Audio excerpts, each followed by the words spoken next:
Jai Shivrai guys. Today is a day 9 of our technical growth challenge, and today we are going to discuss how we will secure the microservices with the help of JWT. JWT means Java Web Token.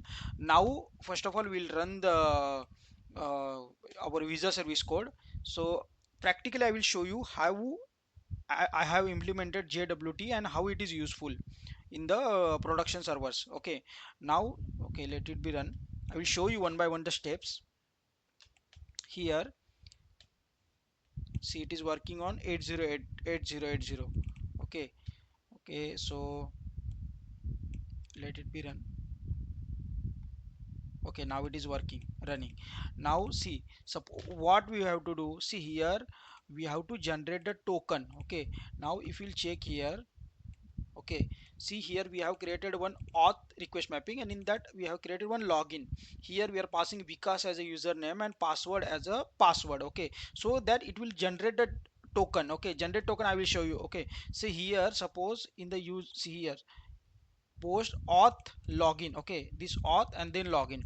Now I'm sending one request, the username as a Vikas and password as a password. Here one token is generated. Okay, now generate token code I have pushed in the GitHub, you can check. Okay, here generate token, how I'm using like 1000 like 1 hour. Okay, you can extend this hour also. Secret key I'm passing here. Okay, so this way you can generate token, get username, validate token expired or not for that particular duration. So I'm here, I'm using current date plus, see, expiration millisecond means current date plus 1 hour.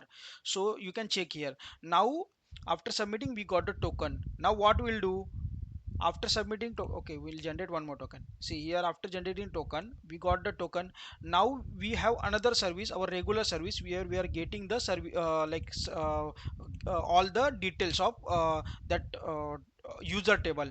Now in the user table, suppose we are not adding this authentication, okay, then it will not show the result. Okay, 403 forbidden means request is, they got the request but we didn't receive the they will not give the response. So now using this login we have generated the token.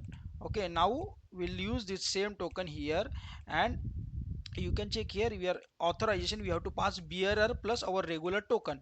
If you are passing here, we will get the data. See, 1 2 3, now 3 records we have.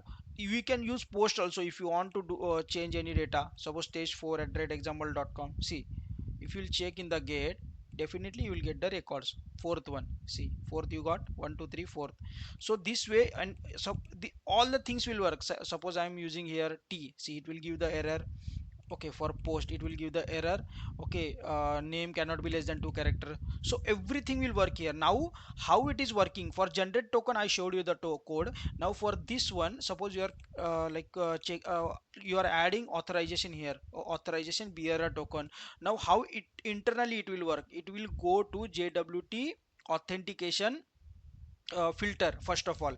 Now in authentication filter, see here we are creating one JWT util object. Okay, it will assign here. Okay, you can use auto void also here if you want. See here, it will check the authorization. Here we have authorization bearer token, so it will check the authorization, then it will check the bearer, then after bearer it will extract the 7 words. Okay, bearer, except that bearer is one space is also there, so 6 plus 7.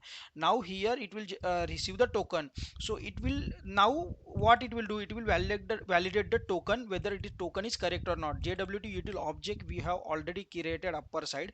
Now it will go here, see here, it will extract the username and it will check whether token is expired or not for that particular duration. Okay, 1 hour, 2 hour, whatever it is. And then after that, what it will do, it will set that one, it will create one authentication object, and that authentication object, it will send the request detail. Now that authentication object, it will pass to the security context. Okay, for security context it will set, then our request will be successful. Now what it will do, it will go to our controller, and whichever the controller we have called, so it will go to that controller and it will check. Okay, okay, these users, then use in users this request they have, we are checking. So it will go here and definitely it will give the success response. So that's why every time whenever we are checking in the production or any environment, definitely it will be useful for us if we are using this type of token, JWT web token, anywhere for security.